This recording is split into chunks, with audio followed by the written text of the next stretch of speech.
Alhamdulillah wassalatu wassalamu ala rasulillah amma ba'du. Siswa kelas 7 yang Bapak banggakan, Alhamdulillah pada pertemuan kali ini kita bertemu kembali dalam materi PAI.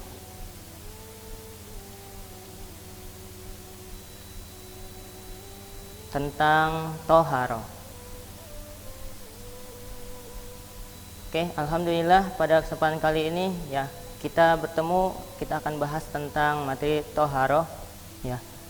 Namun sebelum memasuki pembelajaran, mari kita berdoa ya. Kita mulai dengan berdoa. Berdoa dimulai. A'udzubillahi minasyaitonirrajim. Bismillahirrahmanirrahim. Rabbighfirli wa liwalidayya walil mu'minina amin. Rabbi shrahli sadri wa yassirli amri wahlul 'uqdatam min lisani yafqahu qawli. Subhanaka la ilma lana illa ma 'allamtana wa 'allimna ma yanfa'una wa barik lana fima 'allamtana innaka antal alimul hakim. Doa selesai. Mudah-mudahan dengan bacaan doa, materi yang Bapak sampaikan bisa kalian pahami, bisa kalian aplikasikan dalam kehidupan kalian sehari-hari. Oke, teman-teman kelas 7 yang Bapak banggakan, gimana kabar kalian semua? Sehat ya? Alhamdulillah, mudah-mudahan kita semua dalam keadaan sehat walafiat. Amin ya Allah ya rabbal alamin. Oke, tadi di awal Bapak sudah menyampaikan ya, materi yang akan kita bahas kali ini adalah tentang Toharoh. Ya, mungkin kalian pernah dengar ya, apa itu Toharoh? Nah, oke, sebelum Bapak bahas, ya, Bapak akan memberitahu kepada kalian tujuan pembelajaran.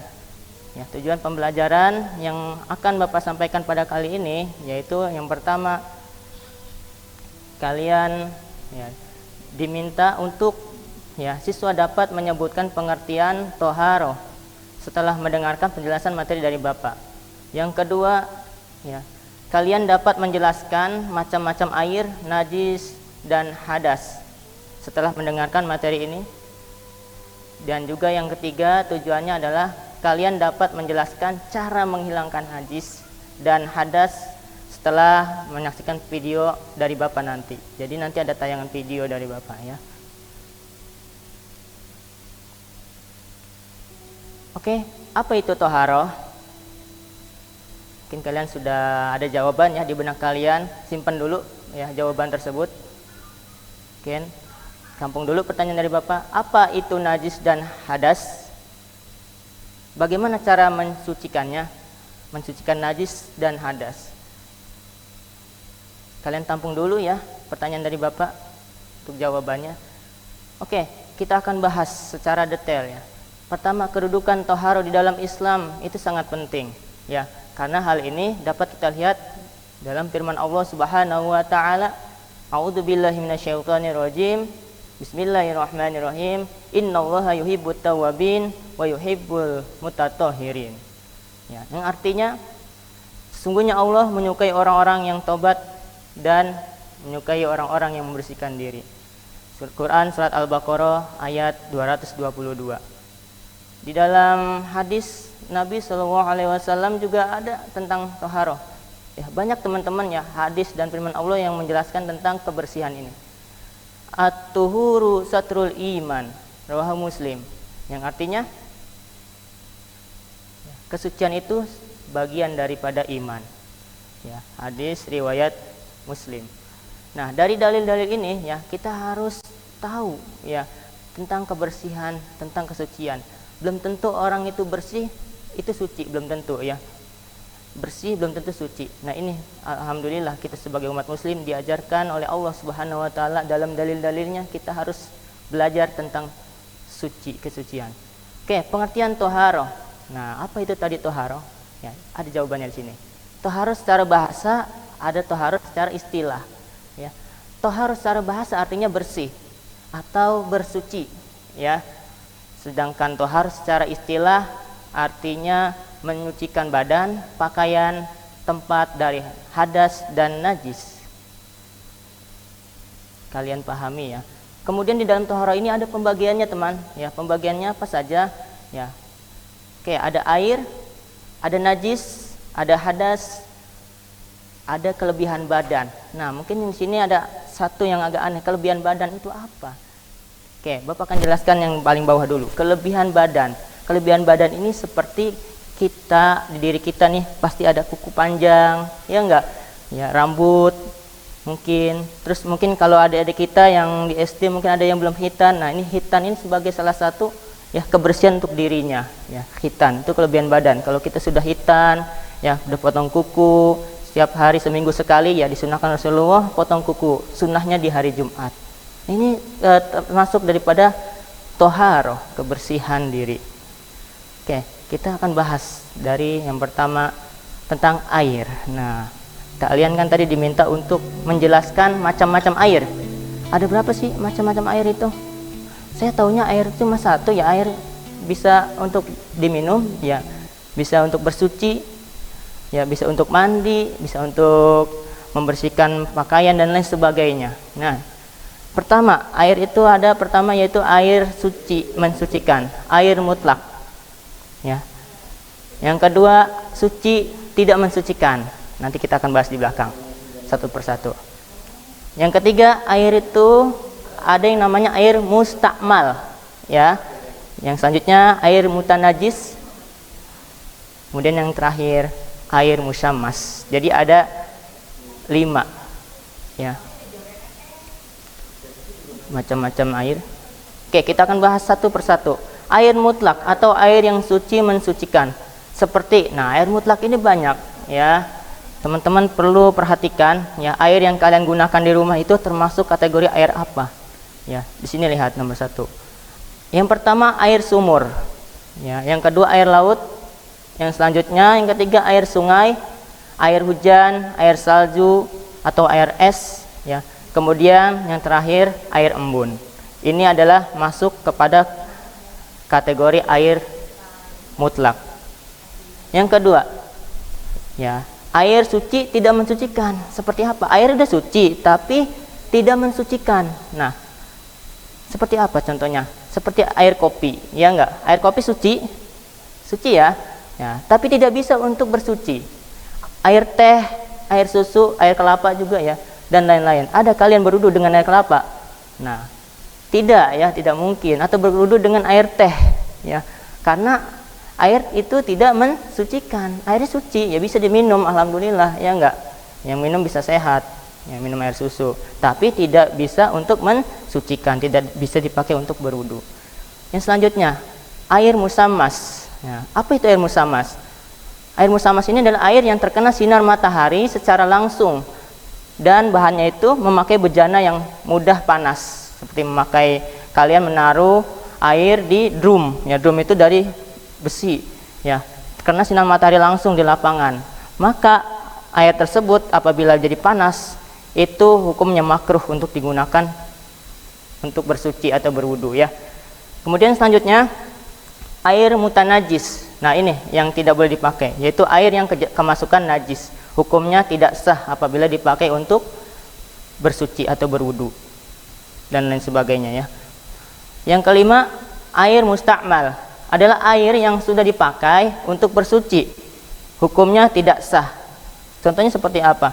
Yaitu kamu berwudu, ya, atau kamu mandi, airnya kamu pakai lagi untuk wudu untuk besok gitu, atau untuk nanti setelah itu ibadah, maka tidak boleh dipakai lagi, ya, tidak sah kalau kamu pakai air setelah bersuci tapi kamu pakai lagi, seperti itu.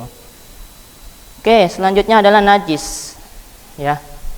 Perhatikan sini teman-teman, ya. Najis itu apa sih, ya? Nah, najis adalah kotoran yang menempel di badan, di pakaian, dan tempat yang menyebabkan tidak sahnya suatu ibadah. Jadi kalau kita ibadah, di pakaian kita ada najis, maka ibadah kita itu tidak sah. Nah, macam-macam najis. Kalian ingat-ingat, ya. 1. Najis mukhafafah, ya, najis ringan, yaitu air kencing bayi laki-laki umurnya kurang dari 2 tahun, yang mana bayi tersebut hanya minum saja. Apabila bayi tersebut buang air, ya, pipis, ya, maka pipisnya itu termasuk najis mukhafafah, yaitu najis ringan. Ya. Cara membersihkannya gimana, Pak? Ya.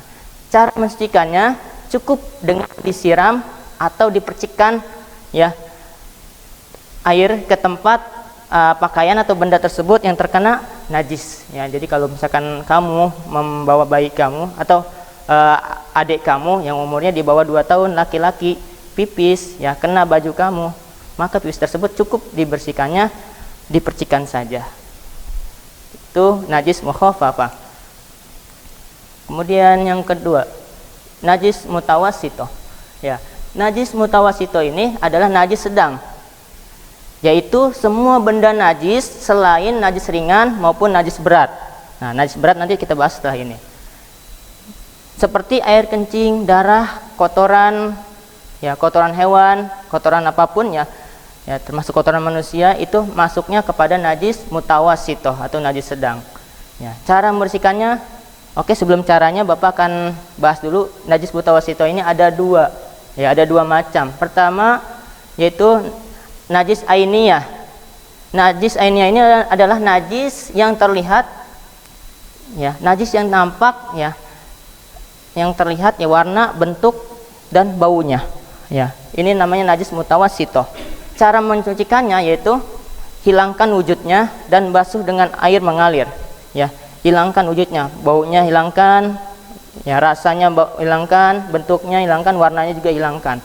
Ya, seperti itu. Itu najis mutawassito ainiyah. Kemudian yang kedua adalah najis mutawassito hukmiyah, yaitu najis yang hilang zat dan bentuknya, artinya tidak kelihatan najisnya. Ya, contohnya seperti air kencing, tapi tidak terlihat, tidak nampak warna dan baunya seperti itu, yang sudah kering ya. Cara membersihkannya cukup basuh dengan air, sama dengan yang ainiyah. Cara membersihkannya sama, dibasuh dengan air yang mengalir. Ya, seperti itu. Oke, kita masuk ke najis yang ketiga, yaitu najis mughaladzoh.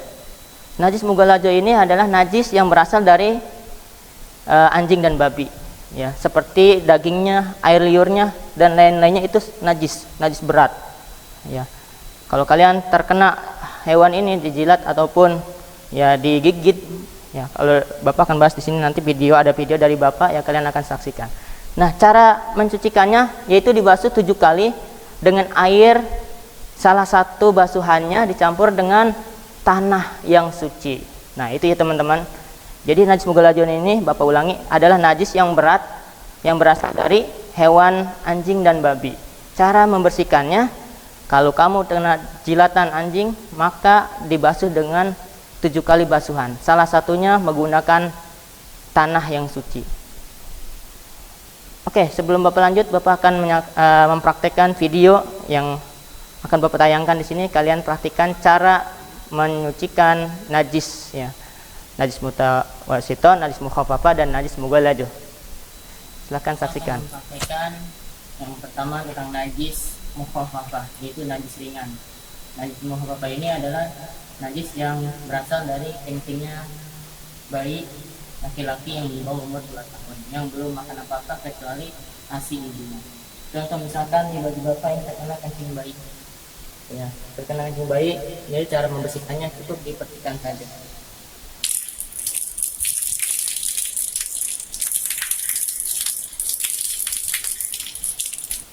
Ya, cukup seperti ini cara membersihkannya. Yang kedua, selanjutnya yang kedua yaitu najis mutawassito, najis pertengahan. Cara pembersihannya, dia harus hilang bau, rasa dan bentuknya. Contoh misalkan di tangan Bapak ini terkena najis kotoran cicak, kejatuhan kotoran cicak, maka cara membersihkannya dia harus hilang warnanya, baunya maupun rasanya. Cara bersihkannya yaitu cukup digosok ya, sampai benar-benar hilang enaknya rasanya.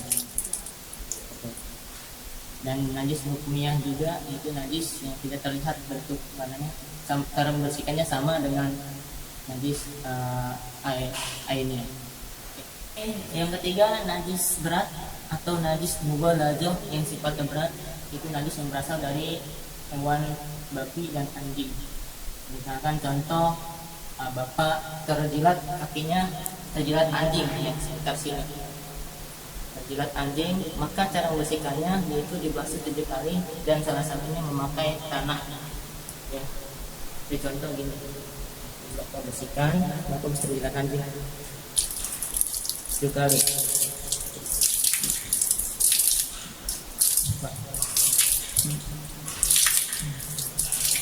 Salah satunya memakai tanah.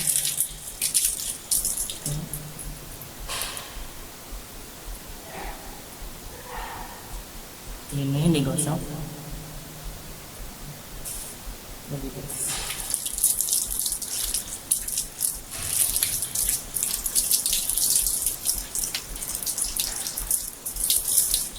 Seperti ini ya teman, cara membersihkan najis mughaladzah atau najis berat. Mudah-mudahan kita semua selalu diberikan kesucian oleh Allah Subhanahu wa taala dalam diri kita, dan kita mengetahui makna kesucian dan bisa mempraktekannya dalam kehidupan kita.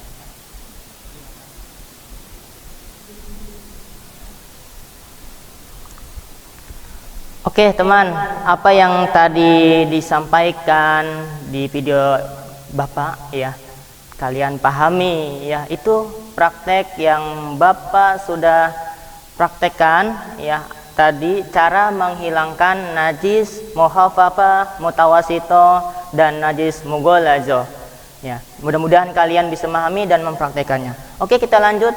Materi yang berikutnya adalah tentang hadas. Nah ya, setelah najis kemudian hadas. Nah, apa itu hadas ya? Hadas adalah keadaan tidak suci yang menyebabkan terhalangnya atau tidak sahnya melakukan ibadah, ya, melakukan suatu ibadah. Jadi kalau kamu punya hadas, kamu langsung ibadah begitu saja, maka ibadah kamu tidak sah ya. Oke, kita akan bahas hadas ada berapa macam. Oke, hadas ada yang pertama, hadas kecil ya. Ada 2 macam hadas ya. Yang pertama, hadas kecil. Cara menghilangkannya yaitu dengan berwudu. Nah, apa sih hadas kecil itu? Hadas kecil itu adalah hal-hal yang menyebabkan orang terkena hadas kecil. Yang pertama, keluarnya sesuatu dari kubul dan dubur seperti kentut ya. Tuh. Kemudian yang ya, bersentuhan kulit tanpa penghalang dengan yang bukan mahramnya. Yang ketiga, menyentuh kemaluan dengan telapak tangan bagian dalam ya, bagian dalam. Jadi kalau kamu menyentuh telapak tangan dengan bagian dalam, maka ya kamu terkena hadas kecil. Yang keempat, hilangnya akal seperti tidur, pingsan, dan lain-lain ya. Kayak itu hadas kecil. Nah, karena hadas kecil ini bisa dihilangkan dengan wudhu ya. Materi wudhu sudah disampaikan ketika kalian BPI ya. Bapak akan bahas di sini juga tentang rukunnya saja ya. Rukun wudhu, pertama niat, 2 membasuh wajah, ketiga membasuh 2 tangan hingga siku. Kemudian yang keempat, mengusap sebagian kepala. Yang kelima, membasuh kaki hingga 2 mata kaki. Yang keenam, tertib berurutan. Artinya kalian dari niat membasuh muka, membasuh tangan, mengusap bagian kepala, membasuh kaki hingga 2 mata kaki. Nah, itu namanya tertib, tidak diacak. Nah, ini termasuk rukun wudhu, tertib ini. Jadi apapun yang kamu lakukan setiap wudhu itu kalian hafalkan ya tentang rukun wudhunya. Kalau rukun wudhu ini tidak kamu lakukan, maka tidak sah wudhunya, maka hadas kecilnya tidak hilang.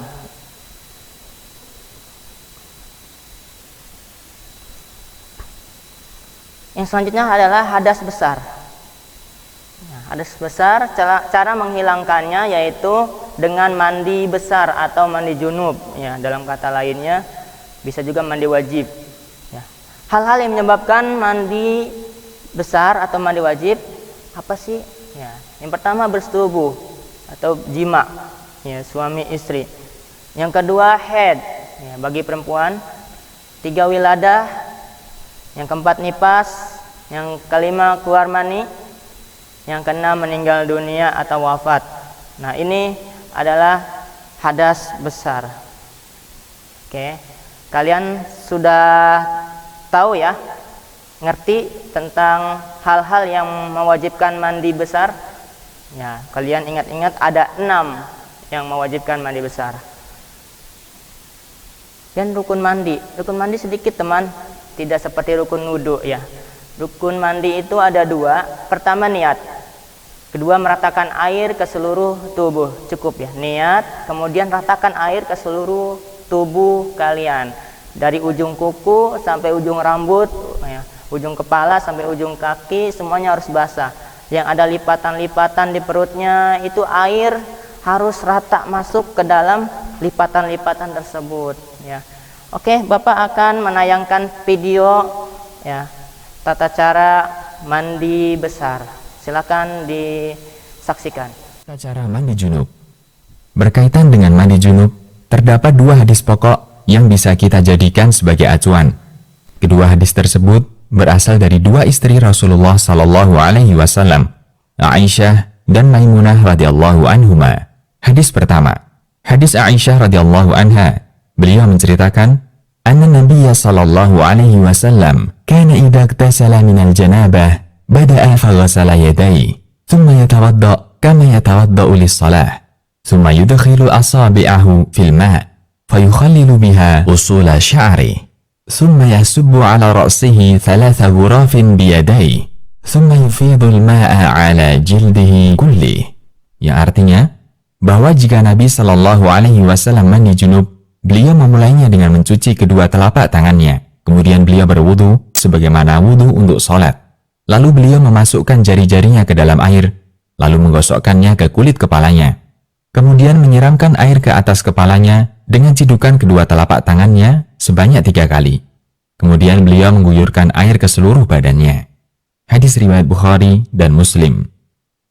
Hadis kedua, hadis dari Ibnu Abbas. Beliau menyampaikan keterangan dari Maimunah yang menceritakan, wada'tu li Rasulillah sallallahu alaihi wasallam ma'an yaghtasilu bih fa afragha 'ala yadayhi fa ghasalahuma marrataini aw thalatha thumma afragha bi yaminihi 'ala shimalihi fa ghasala madhakirahu thumma dalaka yadahu bil ard thumma madmada wastanshaqa thumma ghasala wajhahu wa yadayhi thumma ghasala ra'sahu thalatha thumma afragha 'ala jasadihi thumma tanaha min maqamihi faghasala qadamaihi. Yang artinya, aku pernah menyediakan air mandi untuk Rasulullah Sallallahu Alaihi Wasallam. Lalu beliau menuangkan air pada kedua tangannya dan mencuci keduanya 2 kali, atau 3 kali. Lalu beliau menuangkan air dengan tangan kanannya ke tangan kirinya. Kemudian beliau mencuci kemaluannya. Setelah itu beliau menggosokkan tangannya ke tanah. Kemudian beliau berkumur-kumur dan memasukkan air ke dalam hidung. Lalu beliau membasuh muka dan kedua tangannya. Kemudian beliau membasuh kepalanya 3 kali dan mengguyur seluruh badannya. Selanjutnya, beliau bergeser dari posisi semula lalu mencuci kedua kakinya di tempat yang berbeda. Hadis riwayat Bukhari dan Muslim. Dengan menggabungkan hadis di atas, bisa kita simpulkan urutan tata cara mandi sebagai berikut. 1. Menuangkan air dan mencuci kedua tangan. 2. Mengambil air dengan tangan kanan untuk mencuci kemaluan dengan tangan kiri. Kita juga bisa gunakan gayung untuk kegiatan ini. 3. Menggosokkan tangan kiri ke tanah. Ini bisa kita ganti dengan sabun. 4. Berkumur dan menghirup air ke dalam hidung, kemudian dilanjutkan dengan berwudu, namun tidak sampai mencuci kaki karena bagian ini diakhirkan. 5. Ketika mulai membasahi rambut, sela-selahi pangkal rambut dan basahi dengan air, sampai seluruh kepala dan rambut basah. 6. Siram kepala 3 kali, dilanjutkan dengan menyiram seluruh anggota badan. 7. Mengguyur air ke seluruh badan dengan mendahulukan yang kanan.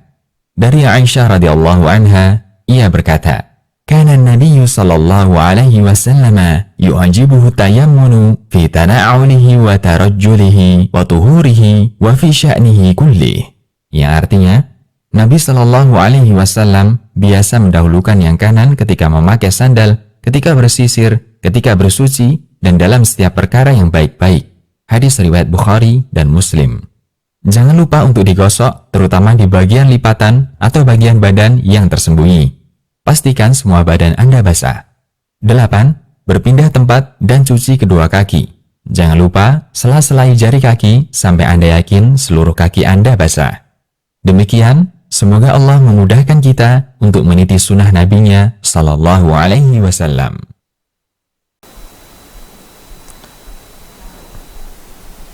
Oke teman, setelah kalian menyaksikan video tadi, ya mudah-mudahan kalian bisa mengambil ilmunya, kalian praktekkan dalam kehidupan sehari-hari. Ya, tentang mandi junub. Hadas kecil dan mandi besar, hadas kecil dan hadas besar bisa kalian hilangkan dengan wudhu dan mandi wajib. Nah, jika seseorang tidak mendapatkan air, ya tidak bisa untuk wudhu dan mandi jenabat dengan air, maka air tersebut bisa diganti dengan tayamum. Oke.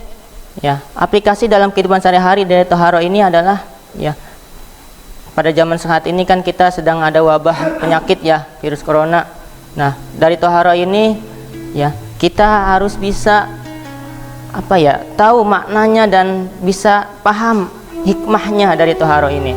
Ya, dalam persoalan bersuci, ya, toharo, ya, sungguhnya tanpa disadari mengandung muatan untuk menghindarkan diri kita dari kuman atau penyakit.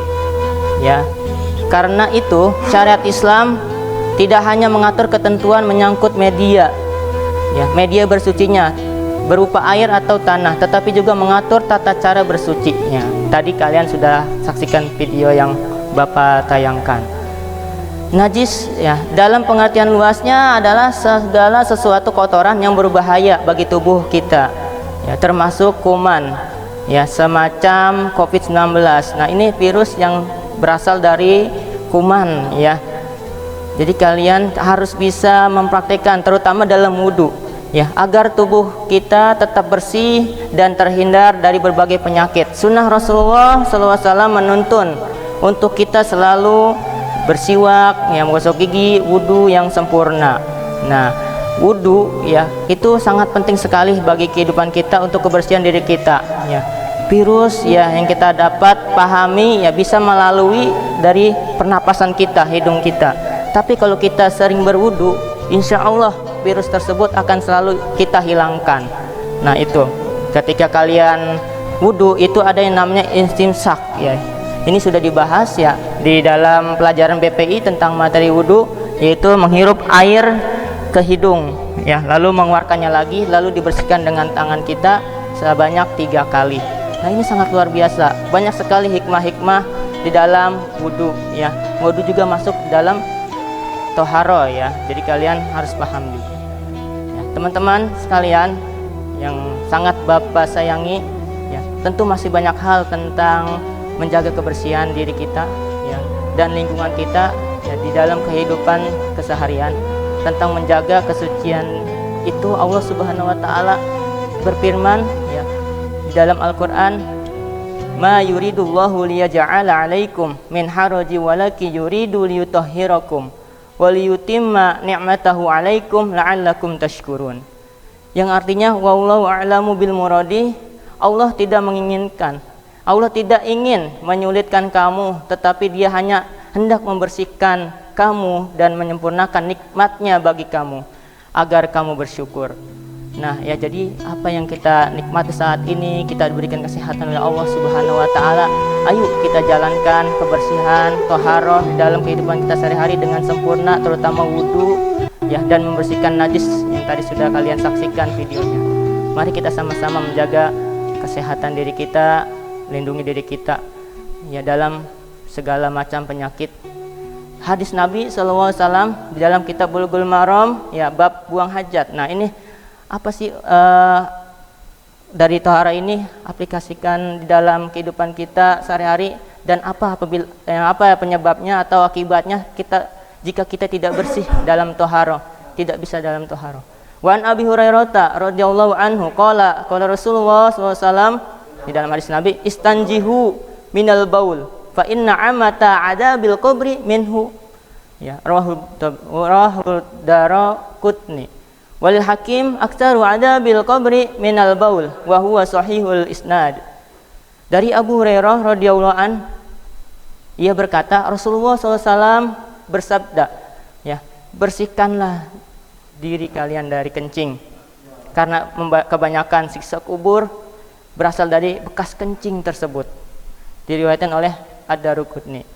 Ya, jadi kita harus menjaga diri kita. Hati-hati ketika kalian buang hajat, ya, buang air, hati-hati. Jangan sampai percikan tersebut nempel di pakaian kita sehingga kita bisa terjerumus ke dalam siksa kubur. Ya, diangkat ya sarungnya atau celananya ketika terutama laki-laki, ya, diangkat celananya yang tinggi. Jangan sampai ketika kalian buang hajat kecipratan dari najis lalu pakaian kalian pakai untuk ibadah. Naudzubillah, ya, hati-hati. Oke, teman-teman, apa yang Bapak sampaikan tadi, ya, kalian bisa aplikasikan, kalian bisa praktekkan di dalam kehidupan kalian sehari-hari, ya. Cukup sekian tentang toharoh yang Bapak sampaikan, semoga bermanfaat. Nanti, ya, setelah ini kalian akan melakukan kuisis, ya, ada kuis dari Bapak, ya. Jadi kalian pahami materi yang Bapak sampaikan benar-benar, ya. Nanti ada kuisis permainan dari Bapak, ya. Jadi silahkan kalian siapkan diri kalian, materinya yang sudah Bapak sampaikan kalian pahami, ya, kalian resapi, kalian hafalkan, lalu nanti selain ada kuisis Bapak akan mengecek siapa yang paham, siapa yang belum paham. Oke, terima kasih. Bapak akhiri, ya, mari kita baca istighfar 3 kali. Astaghfirullahaladzim, astaghfirullahaladzim, astaghfirullahaladzim. Subhanakallahumma wa bihamdika asyhadu an la ilaha illa anta astaghfiruka wa atubu ilaik. Jika ada pertanyaan silakan tanyakan ke Bapak, ya. Assalamualaikum warahmatullahi wabarakatuh.